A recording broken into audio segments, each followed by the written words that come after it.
That's what my hair is.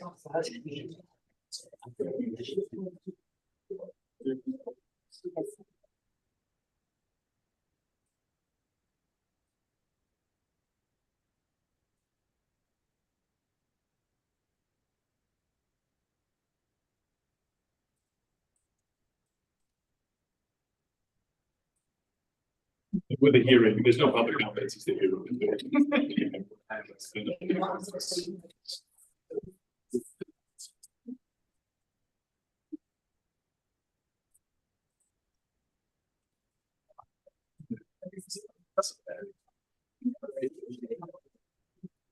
He said. Say everything opposite about me and then say, and I actually do. Yeah.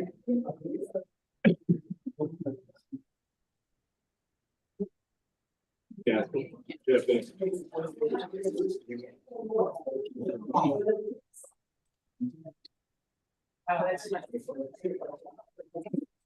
Very simple. Go ahead and call this meeting to order of the regular board meeting for the proposed fiscal year 26 budget. Get a roll call. President Kebrick, Here. Vice President Mack, Here. Board Member Dr. Schroed, Here. Board Member Fox, Here. Member Yeager. President Campbell, we will take approval of the agenda. I'll make a motion to approve the agenda as written. A second. Been properly moved and seconded. Is there any further discussion? Seeing none, we'll proceed to vote. All those in favor state aye. Aye. All opposed, same sign. Motion carries. We'll now move on to the public hearing on the adopted fiscal year 25-26 budget. This is a chance if anybody would like to make public comment on that budget. I'll ask again, is there any public comment on fiscal year 25-26 budget? Seeing none, we'll proceed to vote. All those in favor of adopting the fiscal year 25-26 budget, state aye. Aye. All those opposed, same sign. Motion carries. We'll take a motion for adjournment. Make a motion to adjourn. Second. Properly moved and seconded. We are adjourned. I had 33 down. I had 33 down. I was moving. We'll now call to order the regular board meeting of the Charles City Community School District. We'll do a roll call for this one. President Kebrick, Here. Vice President Mack, Here. Board Member Dr. Schroed, Here. Board Member Fox, Here. Board Member Yeager. Here. All present and accountable. We will do a reading of the district mission and vision statement. Catherine, would you please grace us? Oh, Jared's gonna do it. Thank you. Our mission to challenge all students to achieve their full potential through engaging, responsive educational experiences that inspire innovation, critical thinking, and collaboration. Our vision to develop learners who are competent, compassionate problem solvers. Very good. I'll take a motion for approval of the agenda. I'll make a motion to approve the agenda as written. Second. Been probably moved and seconded. All those in favor state aye. Aye. All those opposed, same sign. Motion carries. And then I'll do a welcome to the visitors. I have a couple names on here for public comment. We will start with Nancy Western.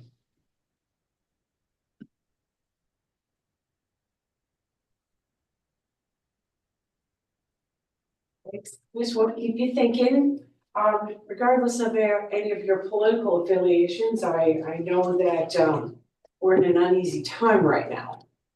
And whatever we do, we know that we're not gonna be able to rely on the federal or state government.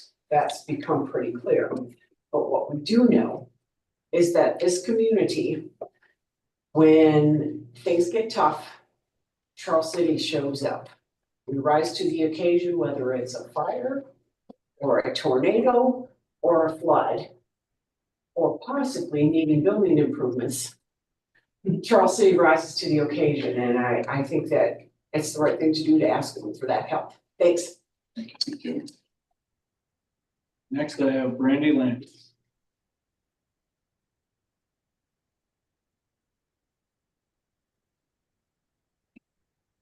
Hello, I'm Randy Lance. I am parent of several children that go through the Charles City School District, but I'm also a sixth grade teacher in Mason City, and I teach math and science. I know on your agenda tonight, you guys are talking about the Open SciEd, adopting the Open Science Ed curriculum for science, and we just went through a pilot at my school. And having children, first of all, that have special needs, I think, or that are special education, 504s and IEPs, I do not think that that curriculum is appropriate for those children. It is very high in reading and not a lot of hands-on, which that's where a lot of our children that struggle in other areas tend to do better when they can get some hands-on learning. And science is often a place where children that struggle with reading and math can excel in science classes. From listening to like the mission statement and wanting engagement, my own students, we did a survey at the end of our pilot of the Open SciEd, and most of them, they considered it boring. To me, that correlates directly to engagement. They were not engaged. They were not excited to come to science class anymore. They were, when are we done? When can we be over this? It was a very popular topic among the kids. We were doing a biology unit, which tends to be more popular than some of the other units that we do. But even with that, there was just not enough actual doing. It was just a lot of reading, not engaging them, not finding ways to get them involved. From the teacher side of me also, the setup of it is not able to be done inside of contract hours. So you're gonna be asking your teachers to work outside of contract hours in order to get that ready. If they want to do it with any fidelity. I mean, trying to do that curriculum with fidelity is impossible within contract hours, the way that it's written. It has potential to have some good things in it. I'm not saying it's totally bad. It's obviously green on ed reports, which a lot of districts look at. But again, you're gonna be working a lot of teachers outside of their contract time, or they're not gonna be doing it with fidelity. And that's not gonna be good for like my children as they come through this area. We did a lot of research and looked at it. We looked at Amplify Science. We weren't overly impressed with that one either. We did look at lab aids for science. It's phenomena based, just like Open SciEd is. So it has the same things that the state is currently looking for. It's green on ed reports. It's so far, we've only been doing this one for about a month now, I think. My kids are way more engaged, and it's actually a boring topic for most of the kids that are earth sciences, which again, with my students tends to be one of the less desirable units that we do, but they're very engaged. They're excited about doing this. They're learning, like they're keeping a science journal. They're not getting just pages handed out to them all day long to fill out. Looking at my own students and my own children and their needs, that is the type of curriculum that I think that would be more beneficial to them, to get them involved. Way more hands-on stuff. There is still reading, obviously, but it's done a lot of times. It's like a 4-2-1 method. So some things are done in groups of 4. Sometimes it's done with a partner, and sometimes it's done individually. So you're getting that involvement. It follows NGSS standards. Yeah. So I would just caution you to not go with just the Open SciEd. It is a free curriculum on its own, which I know makes it very desirable for boards, and when you have money problems, that makes it more desirable. However, free isn't always the best, and I think we need to do what's best for our kids. Thank you. Is there any additional public comment? I'll ask again, is there any additional public comment? We'll move on to the approval of the consent agenda. Take motion from the floor. Oh, I'm sorry. I just skipped it. news. We're gonna go with good news from Lincoln Parent Engagement and Middle School Exit Survey. Sorry.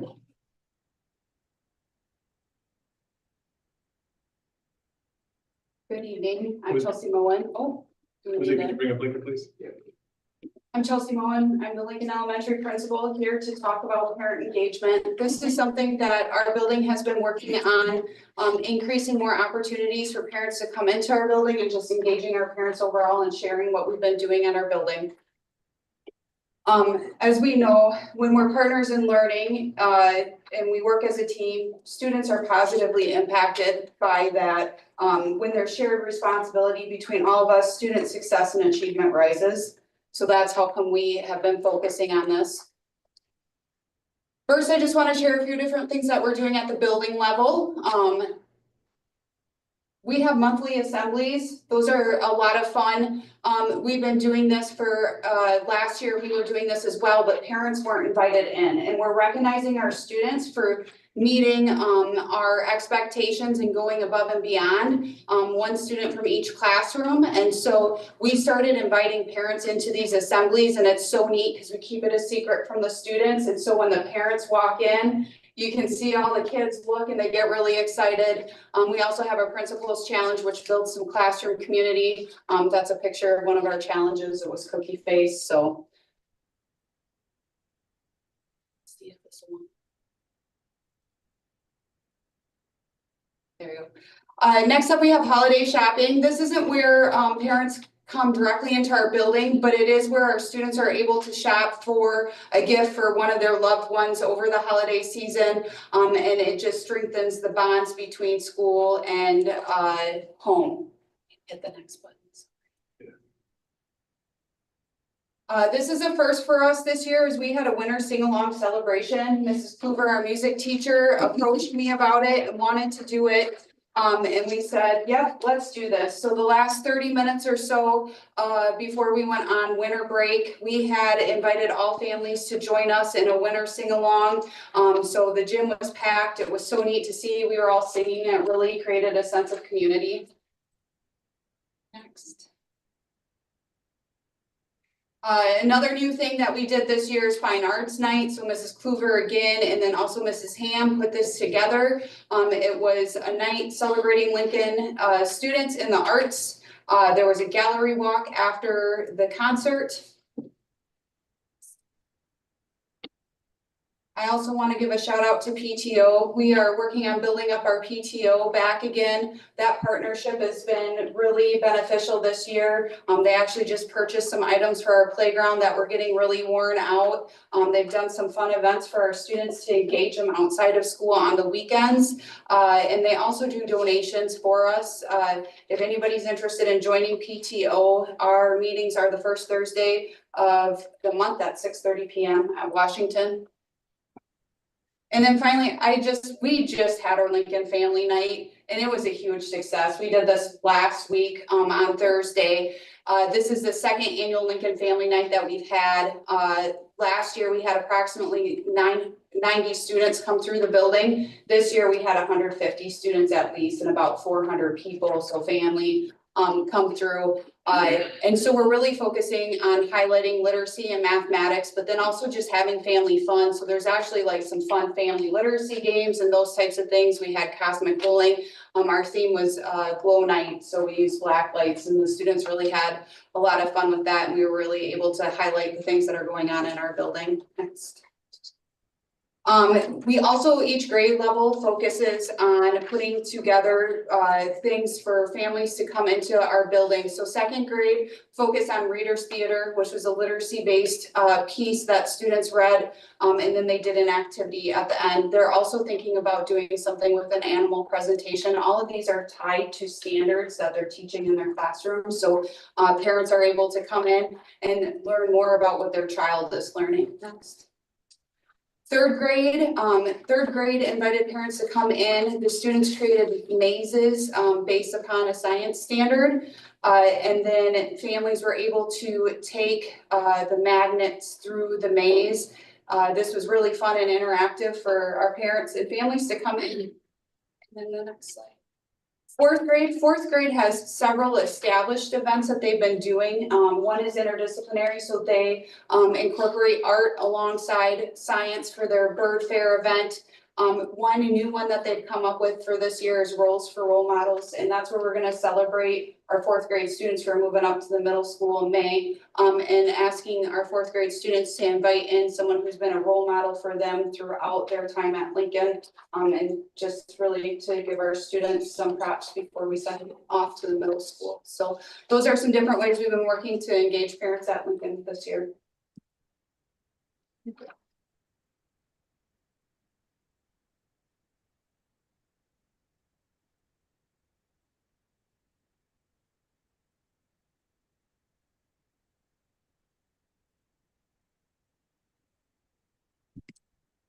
That's what.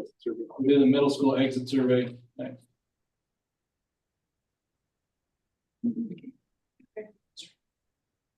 Morning, Mrs. Van Zulen, we're asked to kind of highlight one of the cool things that we're doing at the middle school. And I would say this is a highlight for most eighth graders. And I think some of you have had a chance to experience it as board members, as parents. I've had a chance, I've been invited by a number of students to sit on it as well. So we had a couple of students, one of them had an FFA trip that we're gonna, and then the other one had to go home for the day. So I'll kind of speak a little bit on the students' behalf as present about what it's like, but. Sure.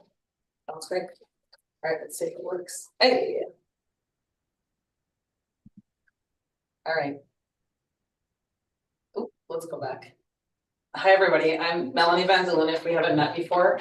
I teach 8th grade language arts here at Charles City. It's my 3rd year here. It's my 24th year of teaching, but my 3rd year here at Charles City. Along with that, you can see up there, I don't need to read that to you, but other things that I do and participate in here. And I'm going to present to you a project that our 8th graders do. As I look at everyone here, I have not met everybody here, but the ones that I do know, I have either a current student in class right now, or I had daughters in class in the last few years, coaching and teaching. And so they can witness or can speak on this too. While I'm presenting about our 8th grade exit interview project, I'd like you to be thinking about a question you might have for me when I'm done presenting, because this is a lot of information I want to give to you in a little bit of time, but it's a really cool project that I'm very proud of, and the students put a lot of hard work and effort into. So this is a project that was conceived like a lot of great teacher ideas from another teacher. And so when my husband and I taught in Colorado for 9 years, I taught 6th grade, and the gal who taught next to me for 9 years and she taught 8th grade did this project. And I thought, gosh, if I ever taught 8th grade one day, I'd love to do this. And so when we came to Charles City, I asked Principal Taylor if this is something that we could do, and he's all on board and said yes, yes, yes. And so that's how it all started, and we kind of formatted it to what works for us here in Charles City. So what it is a series of 10 assignments that the students complete over a number of weeks, very rigorous writing assignments, and that range from a 250 word response to 150 words and all different genres of writing. And they are doing a lot of reflecting, looking back on their lives so far, because the 8th grade is a really pivotal time, like their last year of middle school, they're getting ready to start high school, and they're planning for their future. And so they're looking back at things that they've accomplished so far and people who have led them on their way, and looking forward what they want to accomplish in the next 1, 2, 5, 10 years of their lives.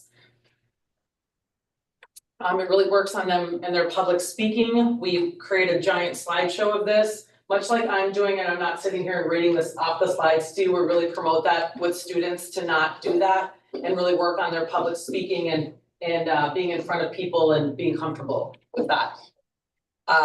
They, at the end of their assignments, they put together this giant slideshow, and they sign up for a time to present formally in the middle school conference room, and every single 8th grade student signs up for a time, and they come in and they have a 20-minute time slot where they present to people of their choice. They can choose to have up to 5 friends, I'll go through this in a little bit too, and then an unlimited number of family members. And so some students will choose to have, I had a room full of 20 people last year in the conference room, and then the other student that was gonna come tonight just had like him and his parents, and that was it. So they get to kind of choose what they want for their setting, and it helps them feel comfortable in front of people as well.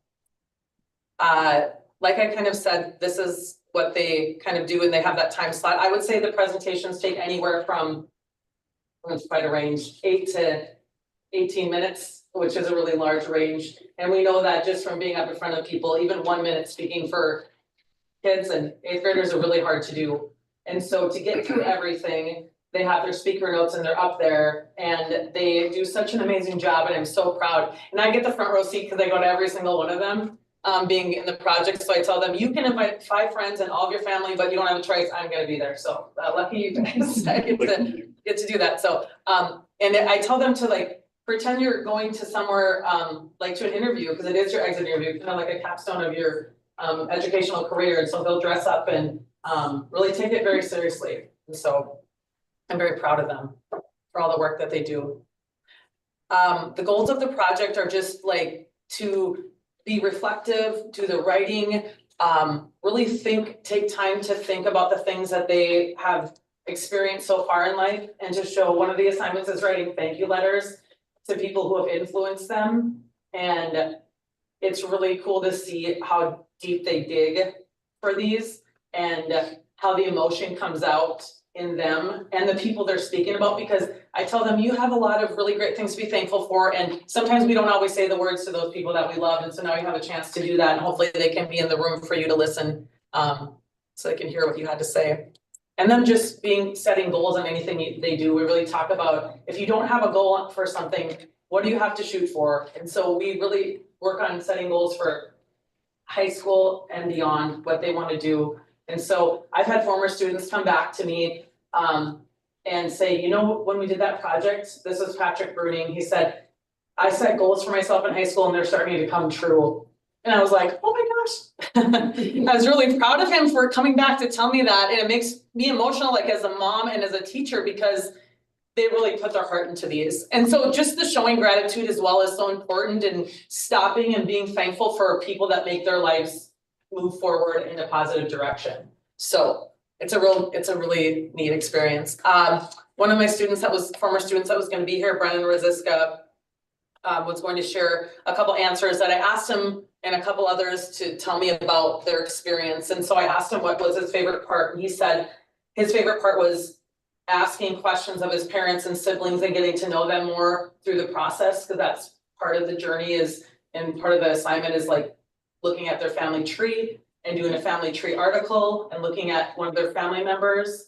I asked him, what's something you learned or experienced from completing the project? And he said, I learned that my mom can cry from someone saying something sweet. He said, on a more serious note, the exit interview project taught me how much I love my family and friends and all of my experiences. And then finally, I asked him how it impacted him as a person and student. And he said it just opened his eyes to how much his family truly loved him and cared about him, and how proud they were of him for doing all this writing and taking time, and they really saw his writing shine through in this. It was really neat to see that. So I appreciate that from him.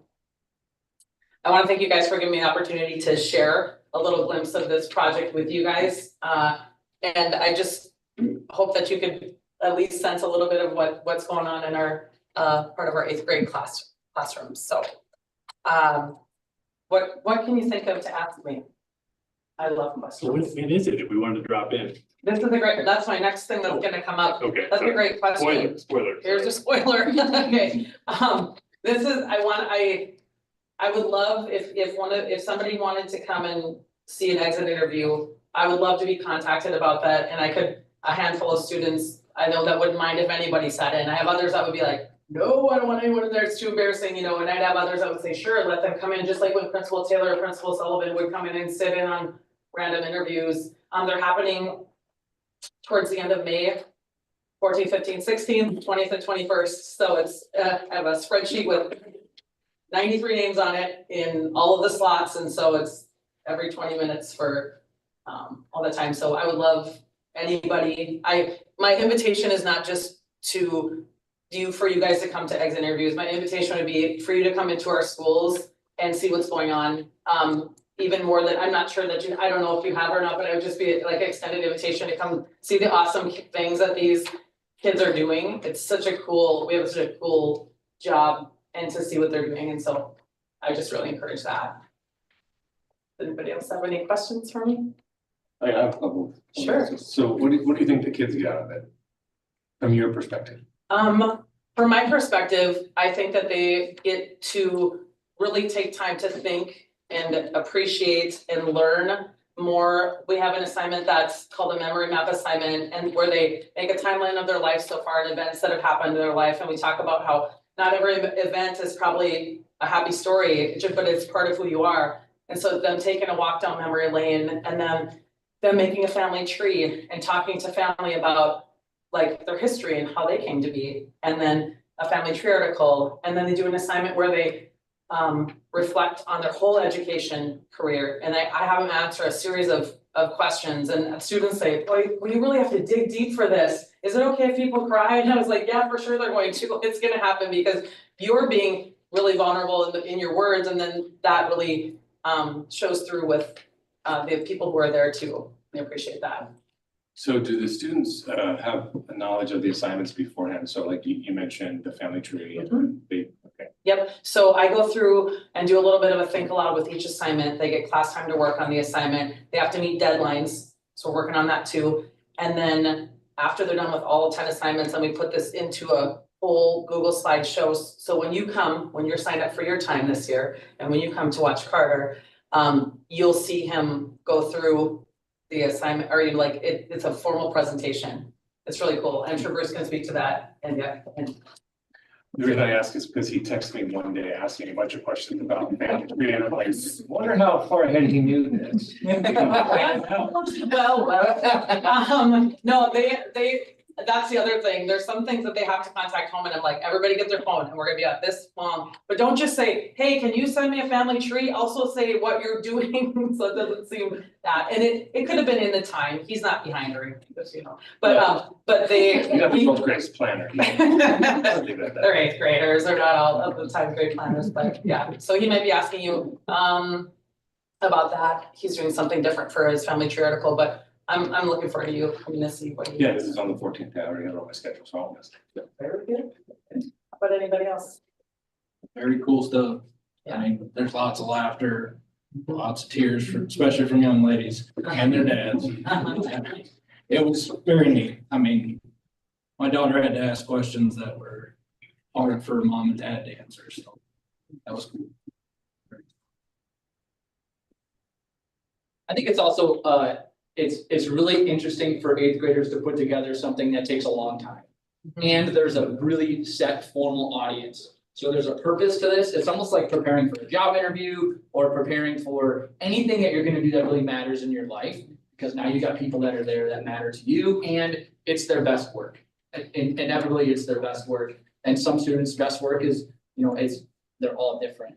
But it's really cool to see. How many boxes of tissue do you go through? Oh, well.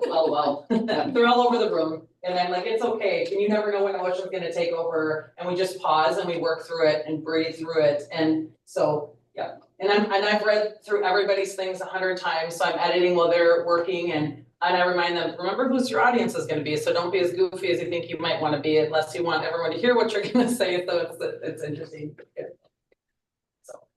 Very interesting to watch a middle school girl pick their top 5 friends.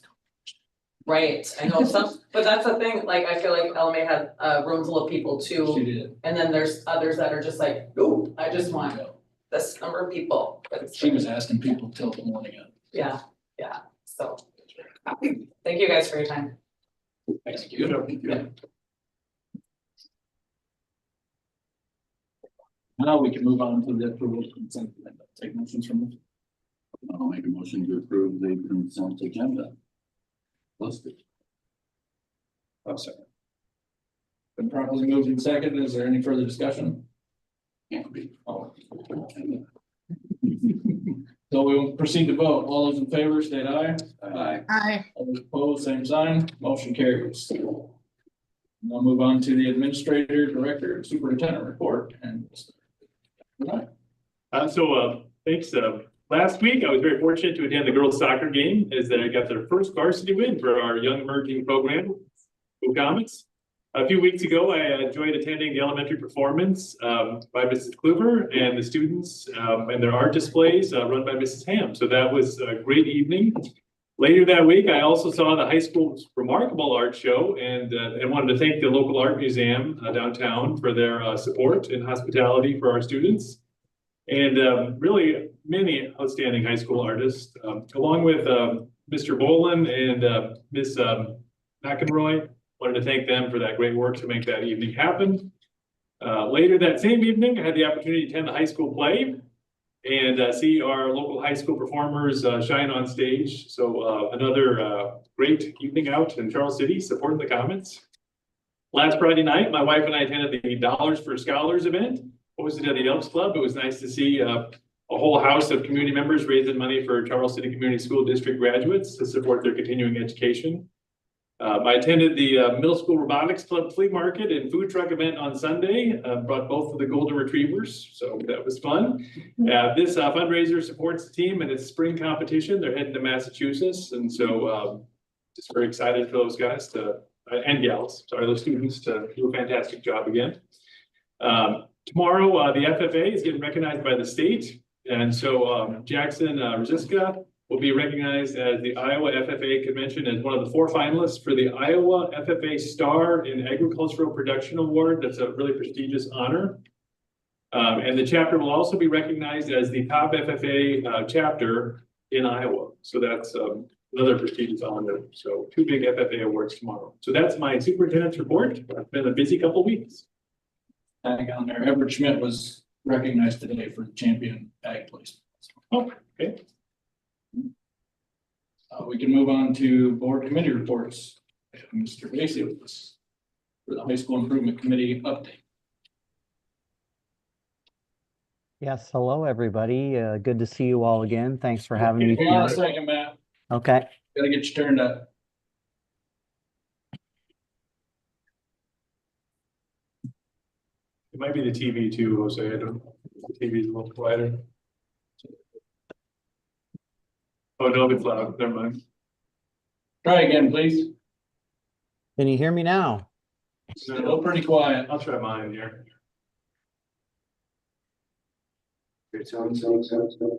Oh, no. Yours. That's gonna echo. Yeah, just mute. Yeah. Yeah.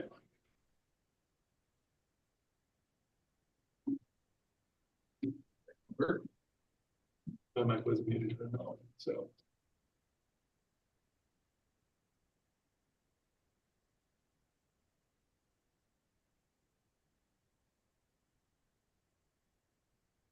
Try again, Matt. How's this? Hear me better?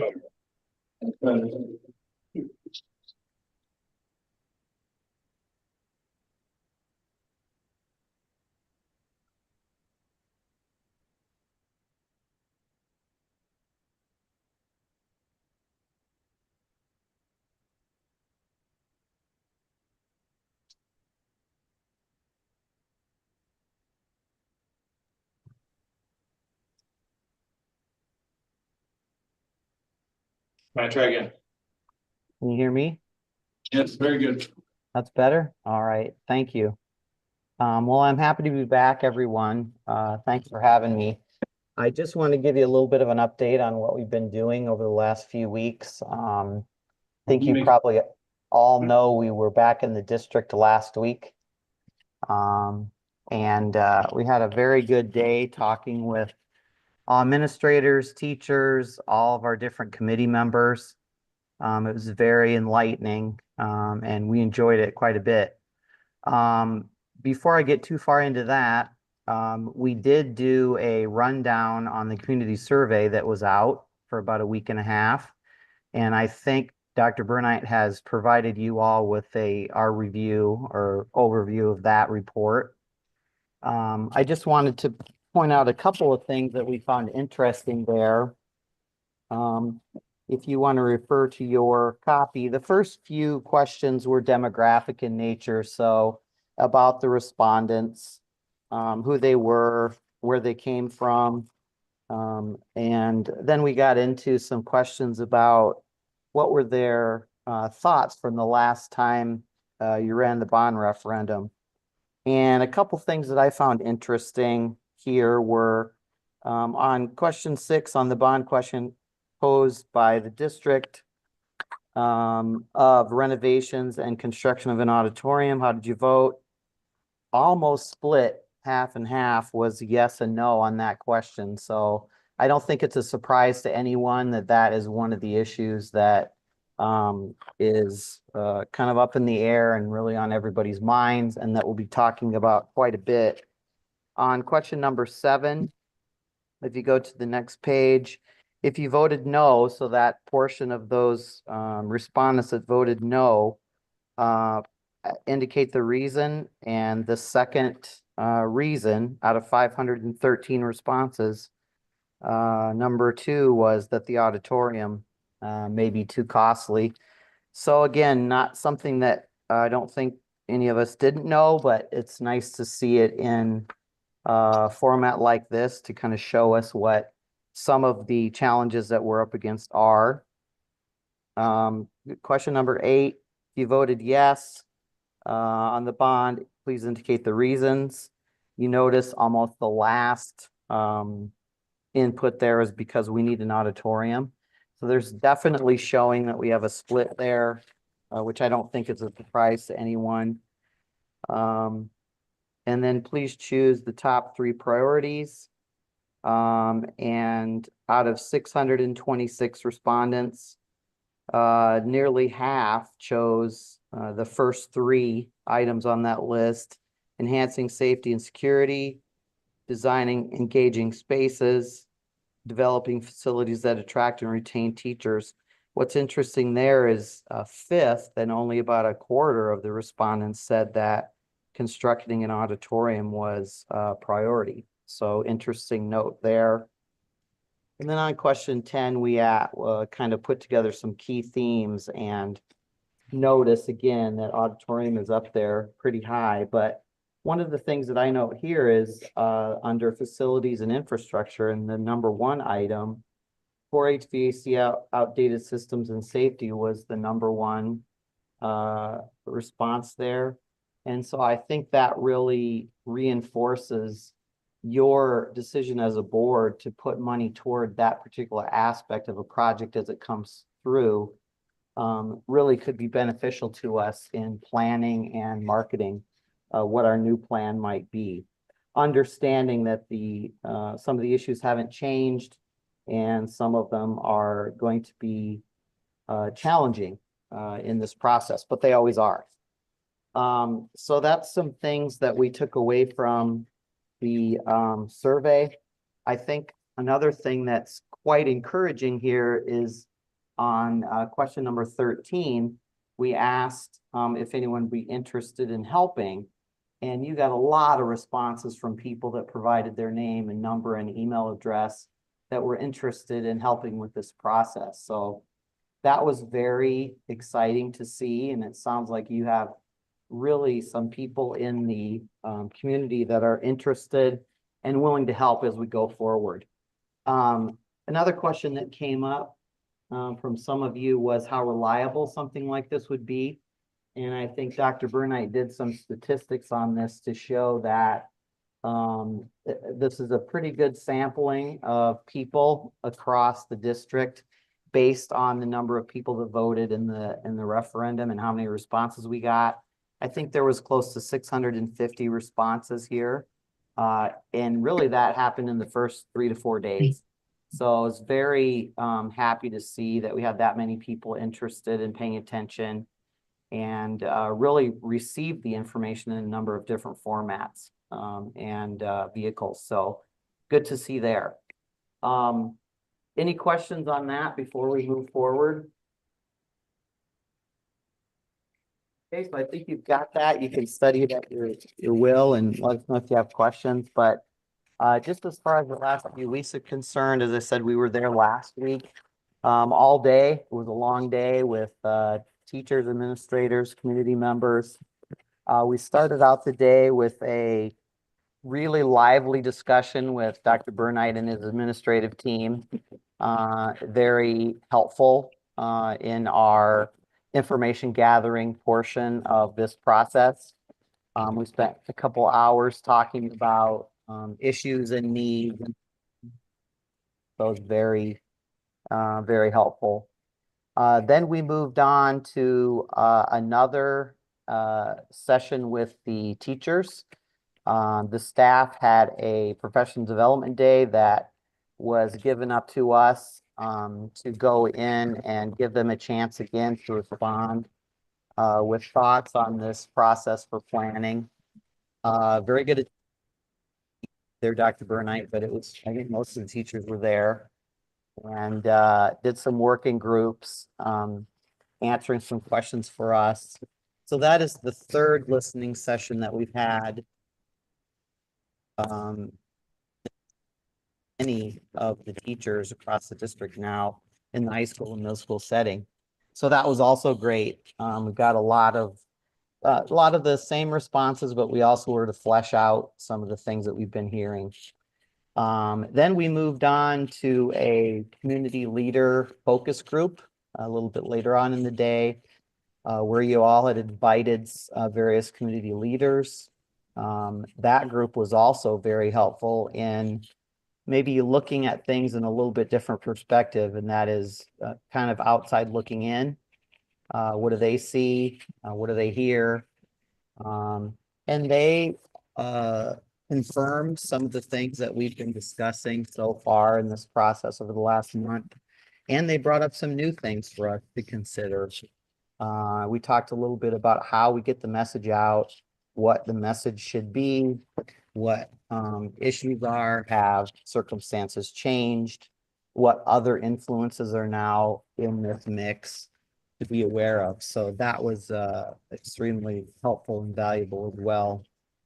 The last meeting that we had last week then was to begin to engage our school improvements committee and to talk with them about what our impressions were, what the information that we're gathering was, and how we might use it to start putting our plan together. So that's kind of a synopsis of what we did the last time. Dr. Burnite, do you have anything to add to that as we went through that day? No, I thought it was great input from community members, faculty. So all in all, I thought it was a great day to be a good listener and hear what people had to say. Yeah, agreed. And we also got a chance to look around the building some more, make sure that we were familiar with things.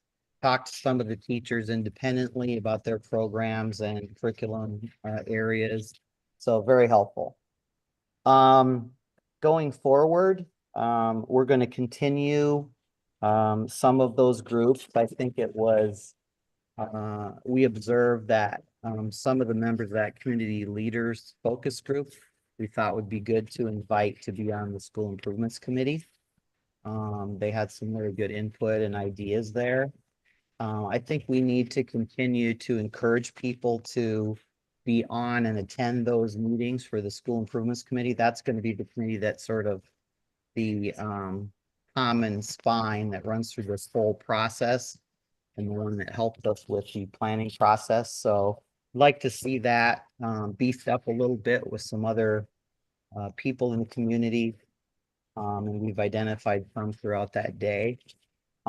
We are still gathering information so that we have everything that we feel that we need to start doing some options as far as solving this planning effort, giving you options to study, look at, and prioritize. We're going to be starting to work on some of that in the next few weeks.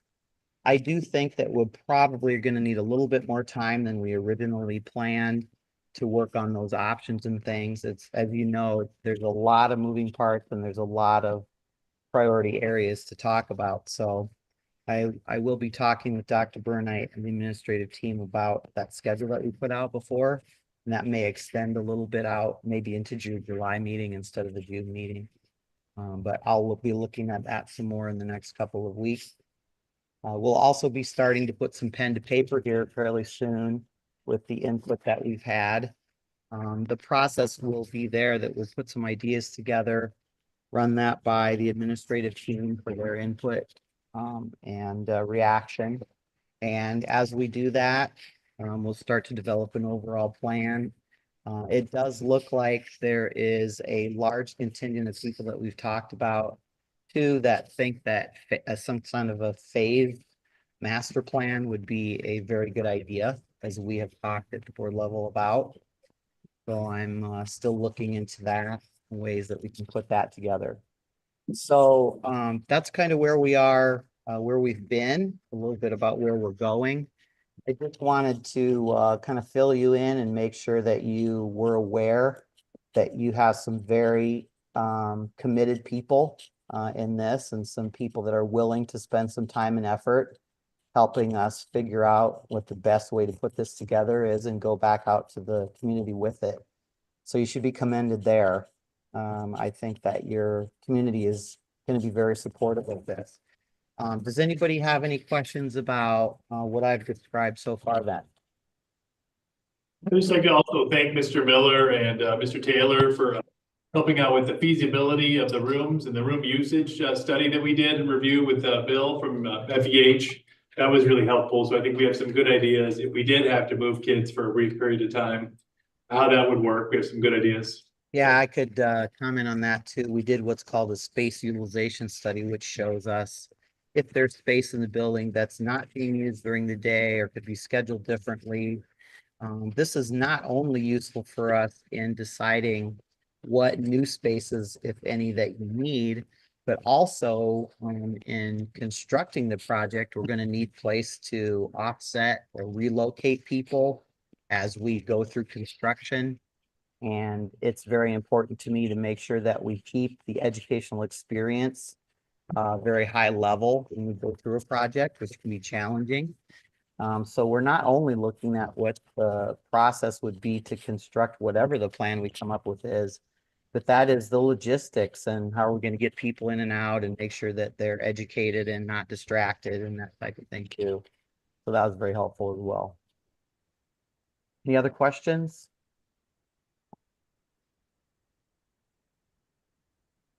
Anything else you'd like me to cover, Dr. Burnite or board members? Thanks, Matt. Okay, you bet. I'll be back in touch. Thanks a lot.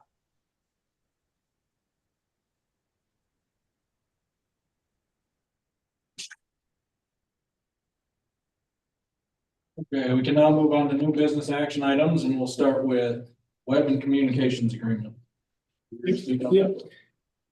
So we spent some time, our website that the district currently uses to promote newsletters and communication with families really is probably a 10-year-old platform, and it has a lot of problems when we go to upload, and and our newsletters don't look very good for families, and so they're not the easiest to update. And so we've looked at how could we improve upon that process. And so April and Heather and myself spent some time meeting with different companies and looking at some options. And so Building Blocks and Bright Arrow would then replace School Messenger and our current Ecclesiastics website that was really designed to support church groups. But for whatever reason, 5 or 6 years ago, the district moved to that platform. And it's not really a modern school website kind of platform. So we were looking at moving away from those two companies. And then School Messenger is the way we push out our communications. Bright Arrow works seamlessly with Building Blocks and our student information system to help us push information out. So feel quite comfortable and recommending that we transition to this new company. So we're actually dropping off two expenses, and we'll be adding 2 different expenses. But I think the level of service and support is going to be drastically better. And because I hear a lot that people say, you know, the website, or when we push things out, it doesn't look very good, or boy, can't we have our school newsletters look a little newer or a little more modern? And so this definitely will allow us to do that. And I think through that process, we can then meet as a team and really talk about, okay, what are the things we want in common in a school newsletter to just really work on our communication aspect. And then I'll come back to the board later with a recommendation. I'm really interested in partnering. The AEA has some talented people that have helped with some communications. So maybe transitioning from the Donovan Group to the AEA for a little more robust communications platform, but that'll be a little later for the board. So that's really kind of what that recommendation is. And just to approve that, the reason we need to go now is because they need about 6 to 8 weeks to transition over for the website, so that when we run out of our one contract, we're cut over to the new one cleanly. So there's not a time where we don't have a platform that works. When's our current contract run? July 1. So we need a motion to approve this process. yes, please. Yeah. With the actual names of companies or just the process? In the executive the summary has the names of the companies. Sorry, executive summary. So April is recommending School Blocks. Yeah, School Blocks and Bright Arrow are the 2. It's a combination. Yes, yep. The PowerPoint, either way, and approve. the, by Arrow Communication and School Office web proposal as to those for changing our website platforms. A second. Been properly moved and seconded. Is there any further discussion? Seeing none, we can proceed to vote. All those in favor state aye. Aye. All those opposed, same sign. Motion carries. We can move on to grades 5 through 12 science curriculum purchase. Dr. Stevens, good luck. Dr. Schilling and Redeemer. Committee.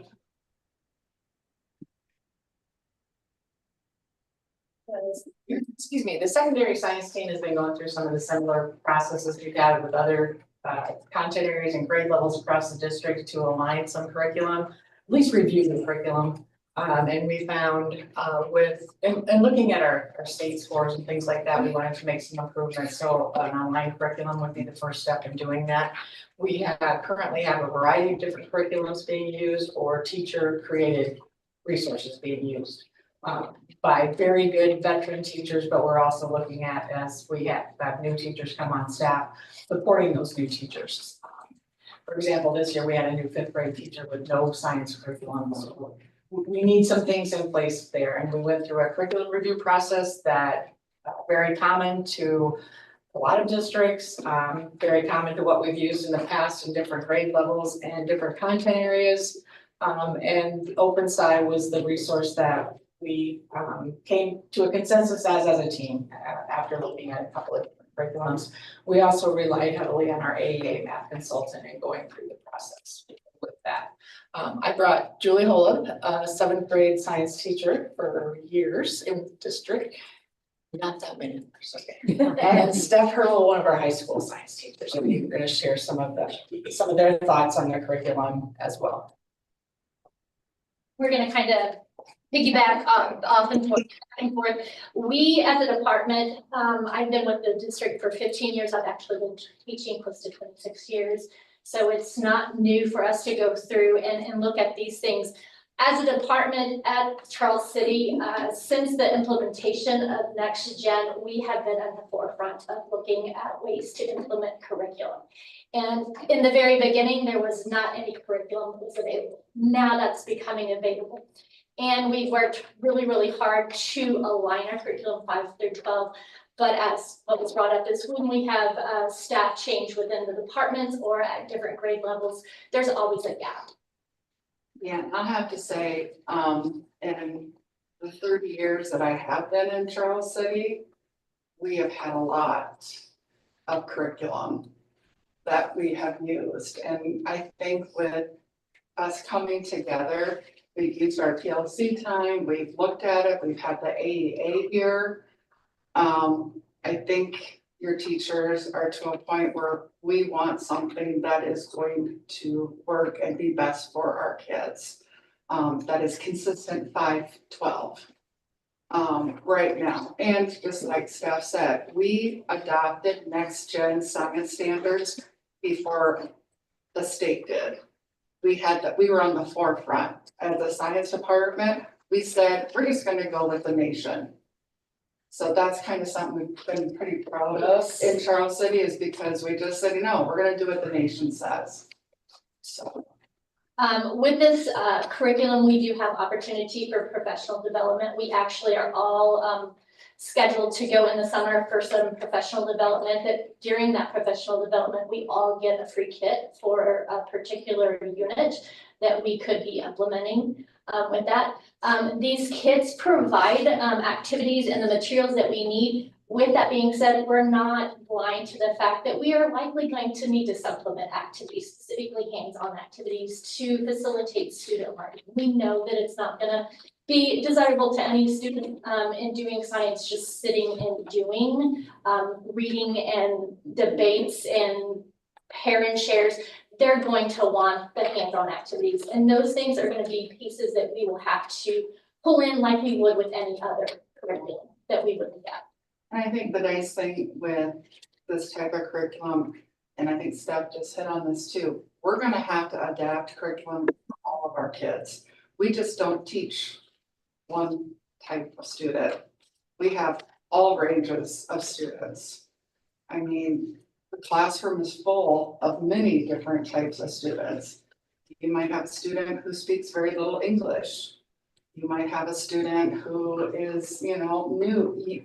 This curriculum, after we looked at it, we looked through the reviews. We have Amanda Raw-Miller, who's our 8th grade science teacher. She's been working with this curriculum for 2 years now. So we have someone who's in the trenches. I know Steph. I did pilot one unit last year. I didn't use it this year. But it does have ELL supports within the curriculum. It has sub lessons that we can pull up if for some reason that we are unfortunately needing to be out.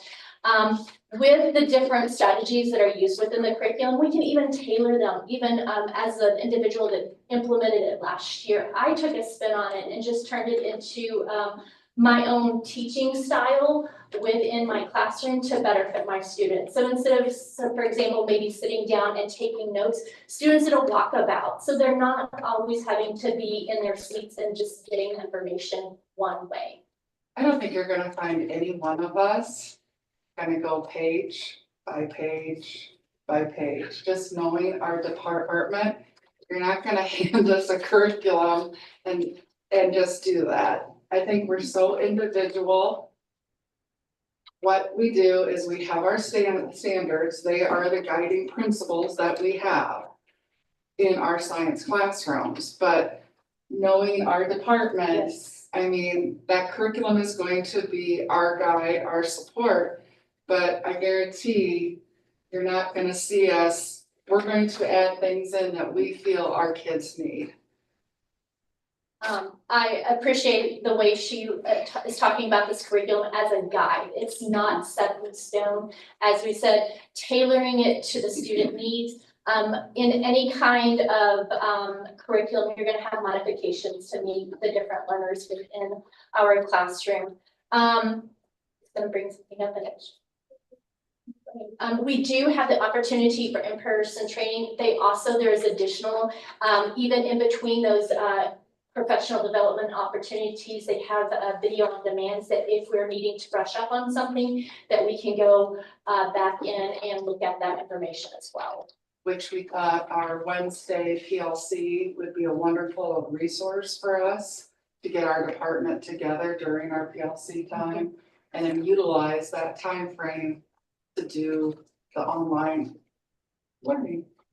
And with going in terms of like our time commitment, any new curriculum that we would ever look at would take time to get acquainted with and implementing it. So it's not going to be necessarily something that would be completely during contract time. I can tell you multiple times that I am here till probably 4 or 30 on a regular basis. Okay, I'm here to support and do what I need to support my students, especially if we're doing lab activities. Those don't fall into place when you're working to put together materials for a number of students. I have 100 students almost on my roster for biology alone. I set up those labs specifically for each class period, especially we've done different activities. When they're expendables, I have to reset that for all students in the classroom. Do you guys have any questions? You talk about the activity part of it, so just looking at the high school. Yes, sir. Just looking at the high school ones, so like biology, physics, chemistry. And I remember those classes in high school, there was a lot of lab. Right. There's not necessarily any specific labs that would go in. There's a lot of phenomena-based information. So we would have to go in and look at where we would supplement those activities specifically. With that being said, we're all of those subjects, so like Yes. in physics, I mean, there's a lot of lab, different subjects. And with us, with our department, with the experiences that we have within our department, we have that to pull back on previous labs that we see that would be a good fit within each of those curriculums. So what you're saying, this particular one does not have that kind of thing? I will be honest, any kind of curriculum that we've looked at in the past, we have to order the lab materials anyway. There is no single curriculum that we've looked at in currently or in the past that provides those particular Right, activities. it's not like it happens to be. I don't know how it happened back when I was in high school. We don't have, here are your biology labs for Yeah. this Yeah. unit, those no longer exist. Okay, And so how many different curriculums did you guys look at? we looked at like 3 different. And I know like, Which is very Phoebe Pittman and I probably 6 years ago looked at one, ample science. We were kind of in that frustrated mode because we were doing the piecemeal. Okay, how about this? How about this? 8th grade really wasn't ready. Amanda was happy with kind of what she was doing and so forth, and we had it all ready to go, and that was still, it wasn't gonna meet the needs like we wanted. So, yeah, this has kind of been a long time. I have independently looked at different curriculums as well, and gotten small units and looked at those, and they've been very traditional and Right. not necessarily the phenomena base that we are going towards to help students better understand the sciences. So the curriculum, whichever ones you've looked at, covers grade 5 all the way through 12. And all science classes. Correct. Every single one of them. Yeah. It has our curriculum aligned to cover all the standards that we need to help students be more successful. Of course. And And to be honest, like the curriculum mentioned during the opening statements, that is not one curriculum. which one was that? The other one that was thinking of? Guys. Yeah, I think I wasn't sure. So, but I mean, and I think it's a give and take on curriculum. It's a resource that we want to help guide teachers' instruction, but there's still a lot of individual decisions made. We want teachers to make individual decisions within that instruction because they know the students the best within the classroom to make those modifications. What is, I'm sorry, go ahead. what is what do the students have? Do they get a book? With what I've used or what was given or provided in the free version is there's a lot of printouts, which I would do classroom copies.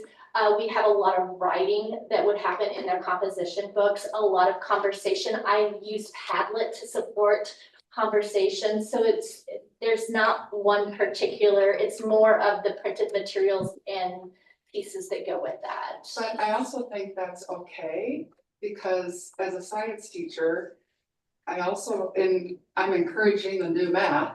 I'm encouraging them to write, and I'm encouraging them to speak and think and debate.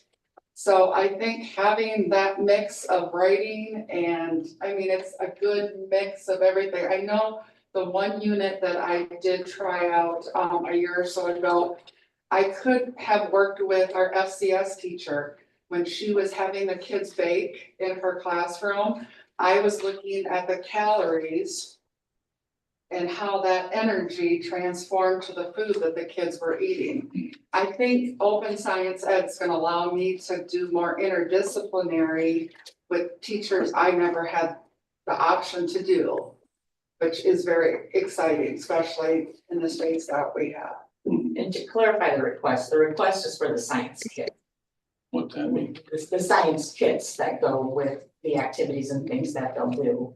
The online, like a curriculum or a lab book is completely online and downloadable for free. So they can download a whole unit if they'd like to, if that's what they're gonna use with all their students, or they can choose and do individual day by day or week by week activities downloads. Right. This would be a one-time purchase for the kids. What do you mean? The materials that you need to do the activities and the learning in the classroom. It's not necessarily like a book that we're purchasing. Mhm. The professional learning is through the AEA, we're all signed up at Cedar Rapids. That's a free professional learning provided through the AEAs in the state, and then they will receive one free kit from that learning. Do any other districts around us or in Iowa use? Oh, so, Independence does, I'm not familiar with one district that uses it both middle school, high school, but Independence that uses at middle school. I know Dyke and Hartford uses, some of their certain chemistry classes uses those units, open science. So it's kind of like any other curriculum where certain, what works for one district may not work for another district. So. It does provide, I know for biology, there's Carolina Biological, where a lot of our biology supplies come from, and it does lead us to the kits that would support the lab activities for that, which would still be a purchase in that regard, like anything that I purchased currently. Biology. Well, the lab, like the labs would be extra on top of the curriculum. Like any of our curriculum, any of the things that we've been doing at this point have been those additional pieces. Who's behind this one? That you're recommending, who's The behind it? state of Iowa. It is something that is being supported by the Board of Education. I did talk to an acquaintance that is also a teacher in another school district. They attended the update in science at UNI a couple of weeks ago. And the gentleman that is there for the Board of Education for Science is really strongly supporting this curriculum. And that's part of the reason the AEA and the state are providing the protection for it. Do, in the high school classes for biology, physics, chemistry, do students have a book right now? No. No. As I said, from the beginning of our, Yes, it's that. yeah, That carries, we it's just the general. we pull supplies and materials to correlate and support material and the information that the standards that we're teaching. Is completely, goes back to the previous conversation up to this point. It's either been piecemealed from different curriculum or teacher created.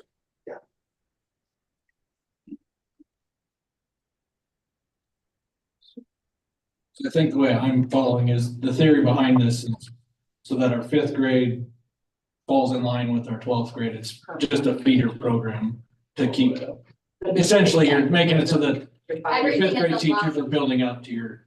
what's- Exactly. They're gonna have habits of learning that they learn early on, and we just continue to build throughout the course of their science education. Is it something you're confident if we have to get a new science teacher, they're gonna be able to fall right into it, or is it gonna be a challenge? They're gonna need professional learning, like they are support. Right. With mentors and things like that, just as they would for the. I mean, with the little time that I may have left after 32 years here, I'm excited. I'm excited to go ahead and take on this challenge. It doesn't scare me like some might at this stage in the game, but I think it is what is best for the kids. Our kids need to be pushed, they need to be challenged. This is gonna challenge them. It's gonna help our different levels of kids. We need this. So you feel that the kids will be engaged? Oh, definitely. That also comes to teacher engagement. That's our job. That's our job. Yeah. In the hands-on thing, you feel like teachers will be, That's our job. right.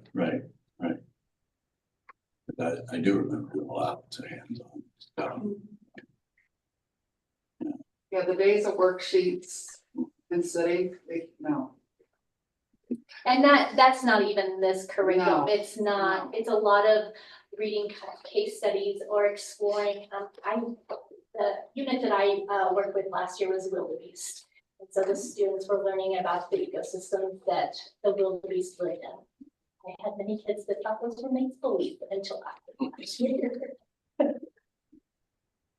Can you clarify a little bit about that, how each unit kind of, can you, just, I think you There's mentioned a it. Thank storyline you. behind each unit. Off the top of my head, I believe there's 6 within the biology, and those bundle our next gen standards to be linked together, and then they're all linked to that storyline to support the student. Somehow Iowa, state of Iowa, Department of Education is behind this.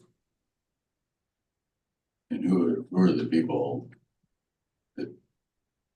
People that are employed by state of Iowa that are coming up with this thing? This is one of the curriculums they're encouraging. They use it. They do the same for math or English. Like there's certain curriculums that they suggest you use. So they would endorse this. Yes, endorsement would be. Yeah, this would be one of them. Open Science has been around for 12, 14 years. Yeah, Years. it's been, yeah, it's been around for a long. Originally, I think, Did you know, what did you guys use over in Sioux City? oh, for high school? Yeah, middle school, or high school. We did have, like a hard book for quite a while. Yeah. And then we had all these kits, but the kits would just sit. And so people had go into rooms and it's like, why are people using the kits that they're supposed to be doing for science? So we had a lot of things that didn't get utilized. And so then we did start to transition to more and more online near the lab my last few years in Sioux City, because we did have everything after COVID, everybody had a device. Yeah. So it was happening there too. And I'm not sure today if they're using Open Sci yet, but I know it was discussed back then, because they moved to open history resources from a similar kind of concept. You know, As much as the change is hard to embrace, we also went from a time where the phones were only mounted on the wall to being in one pocket. I hate it too. I'd rather have the book there to sit with my child than stare at the screen, but How those 5 through 12, is this something that we're hopeful that it is successful and we keep for a while then? Yes, that's always the hope. Right, yeah. I think you have a whole department who's on board. We're pretty confident, we're pretty strong with this. 15 years ago, we were ahead of the game with our next gen science standards. So I feel very confident in the direction we're going. Yeah. I guess that's where my question comes back to the new teachers. What happens as more senior teachers phase out? You have to somehow instill that PLC to the accountability I'm expecting from my kids. Fortunately, those materials are there and those unit supplies are there. They do have guidance to that. Again, it's going to go back to that professional development to support those new teachers coming in. And other veteran teachers, you know, as people leave to come in and help support those teachers in that process. Like, as a parent, I kind of hold the more veteran teachers to that expectation, that Right, you're pushing our teachers as much as you're pushing our students. Right, To make those fifth graders keep up with right. what we're I expecting. mean, I think the department would definitely hold that challenge and hold us accountable to that. How are we going to see whether it's successful over time? There'll be, besides the professional learning, there'll be implementation expectations. As a team, we'll come up with like non-negotiables, like these are things that we are going to use out of this curriculum. And those conversations will be had with admins as they do walk through, and continuing to look at our unit scores, our grades. Somewhere along the line, it ought to show up in even the testing that gets published out on the internet. Yes. See that something is changing, right? How long should that take? In reality, Yeah. it can take anywhere from 3 to 5 or 6 years. I mean, just sustain a change, implement it with fidelity. So you can see, I mean, a lot of times you can see some growth within the first couple of years, but to make any change, it's often 3 to 5 years. Wouldn't you agree? no, it does take some time. I think there's gonna be several cases where teachers are newer, maybe they didn't have curriculum in our district. This will be a major improvement for those teachers that were trying to pull things together that were new to science. I can think of some in particular that maybe we've been working with, so. Would you say the other ones that you looked at were just very? Mine has been a piecemeal in terms of when I started looking at curriculum 3 years ago, and all of it seemed very, very traditional. I'm not a traditional, like saying that they're lectured to the kids kind of individual. I like to get the kids involved in the overlying story behind that, and so that it's not just reading from a textbook. The reading definitely comes in helpful at times, but I don't want that to be the sole this design. That everything that I had looked at previously was a very traditional presentation. It wasn't the big ideas and the activities that I was pulling together. See, Amplify is the only one that's coming to my mind right now. They're down. By the time you're in high school and doing things like physics and chemistry, you need some higher level math, is that all? Yes, those things. It's got rigor and it's relevant. That's a good question about the word packet. It says we're doing curriculum for 5-12, but then on the recommendation it says 6-12. Because I don't have, the 5 is part of the elementary fee. Oh, okay, thank you. We haven't talked about that. That will be coming down the pipeline. So So is that an additional charge for the kids, it'll be yes. or that Actually, but to buy the 5th grade curriculum? to buy the 5th grade kids. Yes. So is this $36,000, is that like a one-time thing? As long as we are using that curriculum, is that cover that, or is that a yearly or? No, that would be a one-time One-time. purchase. So as long as we stay with There's that obviously gonna curriculum? be things within a science lab that Right. they have to replace on an annual basis. Right. But Well, it's as long as major we stay with pushes. this curriculum, that 36,000 covers that. Because the actual curriculum piece with the labs and the teacher's manual is online, and you can download that for free.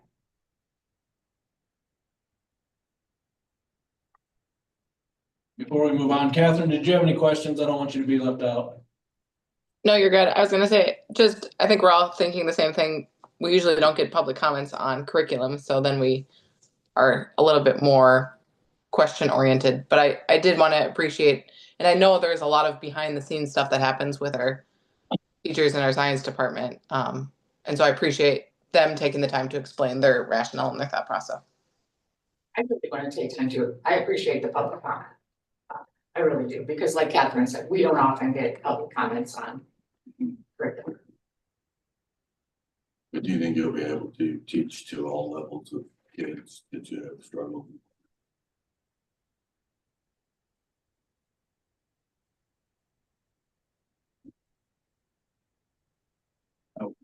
If there's no further questions, I will take a motion from the floor.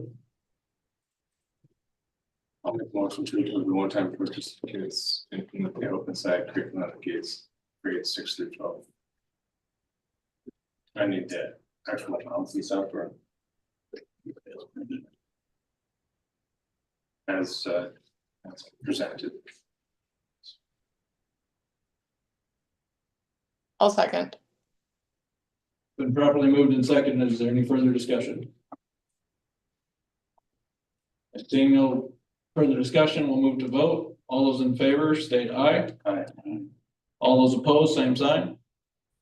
Motion carries. Aye. We can now move on to board policies. Looks like we have some first and second readings here. And when, I'll make go ahead, a, Catherine. you're good. I was just gonna say that there's a lot of language in some of these that was just updated as the state's moving away from some of the gender language. And so that was one of the big updates that was pushed out. And so still the groups with are protected in the Iowa Constitution, but with the changes of some of the gender inclusive language is no longer a part of about 6 or 7 of these policies. And so these were released March 25th. We were all caught up on policies. And then they released about 25 new policies. So these are first or second? there's a little bit of both, because we've had a policy meeting and I wanted to keep it going. So I put some that are on their first and some that are on their second. So some we've seen before and some are on their first. I'll make a motion to approve the board policies as presented. Second. It's been properly moved and seconded. Is there any further discussion? Seeing none, we can proceed to vote. All those in favor, state aye. Aye. All those opposed, same sign. Motion carries. We will now move into closed session for Iowa Code Chapter 20.17. Take a motion.